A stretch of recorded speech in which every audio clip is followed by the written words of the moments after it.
നമസ്കാരം. വീടുകളിൽ തീർച്ചയായും പലവിധ സസ്യങ്ങൾ ഉണ്ടാകും.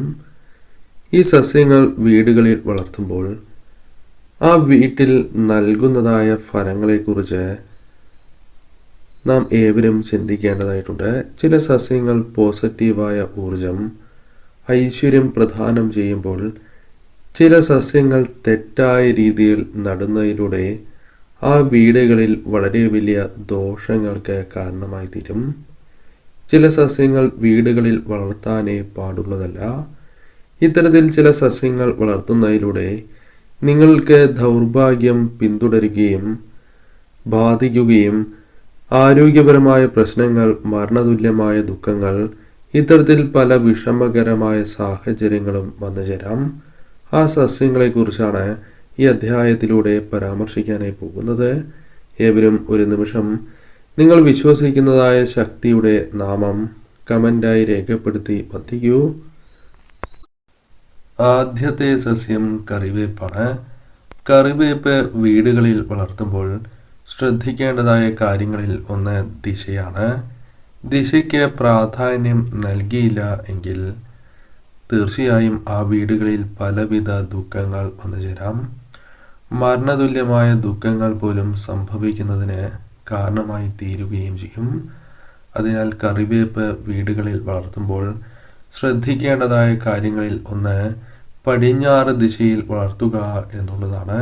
വീടിൻ്റെ പടിഞ്ഞാറ് ദിശയിൽ വളർത്തുമ്പോഴും വീടിനോട് ചേർന്ന് വളർത്തുന്നത് ശുഭകരമല്ല. അതിനാൽ നിങ്ങൾ ചെയ്യേണ്ടത് ഒരു അതിർത്തി തിരിച്ച് നടുക എന്നുള്ളതാണ്. ഇപ്രകാരം വീട്ടിൽ നിന്നും അടുത്തല്ലാതെ വളർത്തുന്നതിലൂടെ അത് നിങ്ങൾക്ക് ശുഭഫലങ്ങൾ പ്രദാനം ചെയ്യും. അതിനാൽ കറിവേപ്പ് വീടിൻ്റെ അടുത്ത് വളർത്താതെ നീട്ടി വളർത്തുവാൻ അഥവാ നീങ്ങി വളർത്തുവാൻ നിങ്ങൾ ശ്രദ്ധിക്കണം. കൂടാതെ കറിവേപ്പ് ധാരാളമായി പൂക്കുകയാണ് എങ്കിൽ അത് ആ വീടുകളിൽ സംഭവിക്കാൻ പോകുന്ന ദോഷങ്ങളെ സൂചിപ്പിക്കുന്നു. അതിനാൽ തന്നെ അത്തരം കാര്യങ്ങൾ ഒടിച്ചു കളയുന്നതാണ് ഏറ്റവും ഉത്തമം. അതായത് പൂവ് ഒടിച്ചു കളയുവാൻ പ്രത്യേകം ശ്രദ്ധിക്കണം. രണ്ടാമത്തേതായി സസ്യം പലരും വീടുകളിൽ വളർത്തുവാൻ ആഗ്രഹിക്കുന്ന മൈലാഞ്ചി എന്ന സസ്യമാണ്. മൈലാഞ്ചി വീടുകളിൽ ഗുണകരമായ ഫലങ്ങൾ നൽകും എങ്കിലും ദോഷഫലങ്ങളും പ്രദാനം ചെയ്യും. ദോഷഫലം എന്ന് പറയുമ്പോൾ വീടിനോട് ചേർന്ന് വളർത്തുക എന്നുള്ളതാണ്. വീടിനോട് ചേർന്ന് വളർത്തുകയാണ് എങ്കിൽ അത് ആ വീടിന് വലിയ ദോഷങ്ങൾ നൽകും.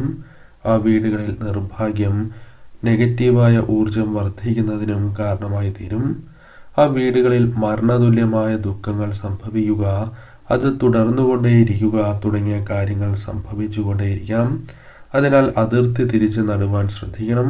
പ്രത്യേകിച്ചും നിങ്ങളുടെ വീടിൻ്റെ അതിർത്തിയിൽ നടുകയാണ് എങ്കിൽ ഈ സസ്യത്തെ കൊണ്ട് നിരവധിയാർന്ന ഗുണഫലങ്ങൾ നിങ്ങൾക്ക് നേടിയെടുക്കുവാൻ സാധിക്കും. അതിലൊന്ന് കണ്ണേർ പോലുള്ള ദോഷങ്ങൾ, ദൃഷ്ടിദോഷം പോലുള്ള ദോഷങ്ങൾ, അയൽ ദോഷങ്ങൾ പൂർണ്ണമായും ഒഴിവാക്കുവാൻ ഏറ്റവും ഉത്തമമായ സസ്യമായി പരാമർശിക്കാം. അതിനാൽ വീടിൻ്റെ അതിർത്തികളിൽ നടുവാൻ നിങ്ങൾ പ്രത്യേകം ശ്രദ്ധിക്കണം. അത് നിങ്ങൾക്ക് കൂടുതൽ ഐശ്വര്യപ്രദമായ ഫലങ്ങൾ നൽകും. നാരകം പലരും വീടുകളിൽ വളർത്തുന്നവർ തന്നെയാണ്. നാരകം വീടുകളിൽ വളർത്തുന്നത് ദോഷമാണ് എന്ന് പറയുവാൻ സാധിക്കില്ല. എന്നാൽ ആ നടുന്ന സ്ഥലം പോലെയിരിക്കും ഫലം. നിങ്ങൾ വീടിനോട് ചേർന്ന് തൊട്ടടുത്തായി വളർത്തുകയാണ് എങ്കിൽ തീർച്ചയായും നിങ്ങൾക്ക് ദോഷഫലങ്ങൾ ജീവിതത്തിൽ സംഭവിച്ചുകൊണ്ടേയിരിക്കും. നെഗറ്റീവായ ഊർജം വർദ്ധിക്കും. നെഗറ്റീവായ കാര്യങ്ങൾ വർദ്ധിച്ചുകൊണ്ടേയിരിക്കും. പോസിറ്റീവായ കാര്യങ്ങൾ ലഭിക്കാത്തതായ അവസ്ഥ. എന്തു തന്നെ പ്രവർത്തിച്ചാലും നിർഭാഗ്യം വേട്ടയാടുന്ന സാഹചര്യം, ഗുണകരമായ കാര്യങ്ങൾ സംഭവിക്കാതിരിക്കുന്ന സാഹചര്യം. അതിനാൽ നിങ്ങൾക്ക് ഏറ്റവും ദോഷകരമായ ഫലങ്ങളായിരിക്കും ഇപ്രകാരം നാരകം വീടിൻ്റെ അടുത്ത് വളർത്തുന്നതിലൂടെ സംഭവിക്കുക. അതിനാൽ നിങ്ങൾ ചെയ്യേണ്ടതായ കാര്യം വീട്ടിൽ നിന്നും അകലം പാലിച്ച് അതിർത്തികളിൽ നടുക. അല്ലെങ്കിൽ അത്തരത്തിൽ അകലം പാലിച്ച് നടുകയാണ് എങ്കിൽ അത് ആ വീടിന് ശുഭഫലങ്ങൾ പ്രദാനം ചെയ്യുന്നതാണ്. അതിനാൽ നാരകം വളർത്തുമ്പോഴും ഈ ശ്രദ്ധ പുലർത്തേണ്ടതായിട്ടുണ്ട്. എന്നാൽ വീടുകളിൽ വളർത്താനേ പാടില്ലാത്തതായ സസ്യമുണ്ട്. അത് ബോൺസായി ആണ്. ഒരു മരത്തിൻ്റെ അല്ലെങ്കിൽ ചെടിയുടെ വളർച്ച മുരടിപ്പിച്ച് അത്തരത്തിൽ വളർത്തുന്ന ഈ സസ്യം നിങ്ങൾ വീടുകളിൽ വളർത്തുകയാണ് എങ്കിൽ, വീടിൻ്റെ ഉള്ളിൽ ഇത് സൂക്ഷിക്കുകയാണ് എങ്കിൽ നിങ്ങൾക്ക് സംഭവിക്കാവുന്ന കാര്യങ്ങളിൽ ഒന്ന് നിങ്ങളുടെ ഭാഗ്യത്തെ നഷ്ടപ്പെടുത്തും എന്നുള്ളതാണ്. നിർഭാഗ്യം നിങ്ങൾക്കുയരും. ദുഃഖകരമായ വാർത്തകൾ കേൾക്കുക, നിങ്ങൾ പ്രതീക്ഷിക്കുന്നത് പോലെ കാര്യങ്ങൾ സംഭവിക്കാതിരിക്കുക, നിങ്ങളുടെ വളർച്ച തന്നെ മുരടിച്ച് പോകുന്ന ഒരു സാഹചര്യം ആ വ്യക്തികൾക്ക്, ആ വീട്ടിലെ അംഗങ്ങൾക്ക് സംഭവിച്ചു എന്ന് വരാം. അതിനാൽ ബോൺസായി പോലുള്ള മുരടിപ്പിച്ച അല്ലെങ്കിൽ ഇത്തരം സസ്യങ്ങൾ വീടുകളിൽ വളർത്തുന്നത് നിങ്ങൾക്ക് തന്നെ ദോഷമായി ഭവിക്കും. അതിനാൽ ഈ ഒരു കാര്യത്തിനും നിങ്ങൾ പ്രത്യേകമായ പ്രാധാന്യം, ശ്രദ്ധ നൽകണം. യൂഫോർബിയ പോലുള്ള സസ്യങ്ങൾ വീട്ടിൽ വളർത്തുക എന്നത് വലിയ ദോഷം തന്നെയാണ്. അവ വീടുകളിൽ വളർത്തുന്നത് നിങ്ങളുടെ വീടുകളിൽ തീർച്ചയായും പല വിധത്തിലുമുള്ള ധനനഷ്ടങ്ങൾ, മാനസിക വിഷമതകൾ, പ്രയാസങ്ങൾ, ഭാഗ്യം നഷ്ടപ്പെടുന്നതായ സാഹചര്യം, എന്ത് ചെയ്തിട്ടും രക്ഷപ്പെടാൻ സാധിക്കാത്തതായ സാഹചര്യം എന്നിവ വീടുകളിലേക്ക് വന്ന് ചേരുന്നതിന് കാരണമായി തീരും. അതിനാൽ വീടുകളിൽ നിന്നും പൂർണ്ണമായും ഒഴിവാക്കേണ്ട അല്ലെങ്കിൽ വീടുകളിൽ വളർത്താതിരിക്കുവാൻ ശ്രദ്ധിക്കേണ്ട സസ്യങ്ങളിൽ ഒന്നാണ് യൂഫോർബിയ. ഈ സസ്യത്തിനും പ്രാധാന്യം നൽകണം. മറ്റൊന്ന് കടപ്ലാവാണ്. പലരും വീടുകളിൽ വളർത്തുവാൻ ആഗ്രഹിക്കുന്ന സസ്യങ്ങളിൽ ഒന്ന് എന്ന് പറയാം.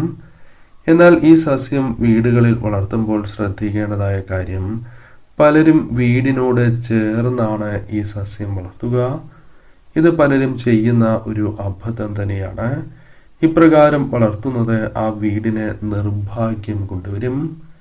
ആ വീട്ടിലെ അംഗങ്ങൾ തമ്മിൽ ഐക്യമില്ലാത്തതായ അവസ്ഥ, അല്ലെങ്കിൽ തർക്കങ്ങൾ കൂടുതലായും ഉണ്ടാകുന്ന സാഹചര്യം, ധനപരമായോ മറ്റ് പ്രയാസങ്ങളോ ആ വ്യക്തികളെ വളരെയധികം ബാധിക്കുന്ന സാഹചര്യം, ചില കാര്യങ്ങൾ പ്രതീക്ഷയോടെ നിങ്ങൾ പ്രവർത്തിച്ചു എന്ന് വരാം, ആ കാര്യങ്ങൾ നിങ്ങൾക്ക് അനുകൂലമാകും എന്നൊരു ചിന്ത പോലും നിങ്ങൾക്കുണ്ടായി എന്ന് വരാം, എന്നാൽ ഫലം വിപരീതമായിരിക്കും. ഇത്തരത്തിൽ പല ആവർത്തിയായി കാര്യങ്ങൾ നിങ്ങളിലേക്ക് സംഭവിച്ചു കൊണ്ടേയിരിക്കാം. അതായത് നിർഭാഗ്യം നിങ്ങളെ വേട്ടയാടിക്കൊണ്ടേയിരിക്കും എന്നുള്ളതാണ്. അതിനാൽ ഈ ഒരു കാര്യത്തിലും ശ്രദ്ധ പുലർത്തണം. മറ്റൊന്ന് മുള്ളുള്ള ചെടികളാണ്. മുള്ളുള്ള ചെടികൾ എന്ന് പറയുമ്പോൾ, ഈ മുള്ളുള്ള ചെടികളിൽ സുഗന്ധമുള്ള പുഷ്പങ്ങളാണ് വിരിയുന്നത് എങ്കിൽ അവ ദോഷകരമല്ല. എന്നാൽ സുഗന്ധമില്ലാത്തതും അത് മുള്ളുള്ള സസ്യത്തിൽ, അത്തരം ചെടിയിലാണ് വളരുന്നത് എങ്കിൽ അത് ദോഷകരമാണ് എന്ന് പറയാം. ഇപ്പോൾ ഉദാഹരണത്തിന് റോസാ പുഷ്പം മുള്ളുള്ള ഒരു ചെടിയാണ്, പക്ഷെ അത് വീടുകളിൽ വളരുന്നത് ശുഭകരമാണ്, മഹാലക്ഷ്മി പ്രീതികരമായ ഒരു സസ്യം തന്നെയാകുന്നു. അതിനാൽ മുള്ളുള്ള ചെടികൾ വീടുകളിൽ വളർത്തുമ്പോൾ സുഗന്ധം ഉള്ള സസ്യങ്ങളാണ് എങ്കിൽ അവ വീടുകളിൽ വളർത്താം. മറ്റ് സസ്യങ്ങൾ തീർച്ചയായും നിങ്ങൾ ഒഴിവാക്കേണ്ടതായിട്ടുണ്ട്. അത്തരം സസ്യങ്ങൾ വീടുകളിൽ വളർത്തുകയാണ് എങ്കിൽ അത് നിർഭാഗ്യം വന്ന് ചേരുന്നതിന്, നിർഭാഗ്യം നിങ്ങളെ പിന്തുടരുന്നതിന് കാരണമായി തീരും. നിങ്ങൾ നല്ലതിന് എന്ന രീതിയിൽ ചെയ്യുന്നതായ കാര്യങ്ങൾ നിങ്ങൾക്ക് എതിരായി വന്ന് ഭവിക്കുന്ന സാഹചര്യങ്ങൾ രൂപപ്പെടാവുന്നതാണ്. അതിനാൽ ഒരിക്കലും നിങ്ങൾ ചെയ്യാൻ പാടില്ലാത്ത കാര്യമായി അതിനെ വിശേഷിപ്പിക്കുവാൻ സാധിക്കും. തീർച്ചയായും ഈ കാര്യം പ്രധാനമായും ശ്രദ്ധിക്കുക. ഇനി അഥവാ റോസാ പുഷ്പമുണ്ട് എങ്കിൽ അവയെ ശരിയായ രീതിയിൽ പരിപാലിക്കുന്നത് നിങ്ങൾക്ക് കൂടുതൽ ഗുണകരമായി തീരും. നിങ്ങളുടെ വീടുകളിൽ ഈ സസ്യങ്ങളുണ്ട് എങ്കിൽ തീർച്ചയായും ഈ പരാമർശിച്ചിരിക്കുന്ന കാര്യങ്ങൾ ശ്രദ്ധിച്ച് തന്നെ നിങ്ങൾ മുന്നോട്ട് നീങ്ങുക.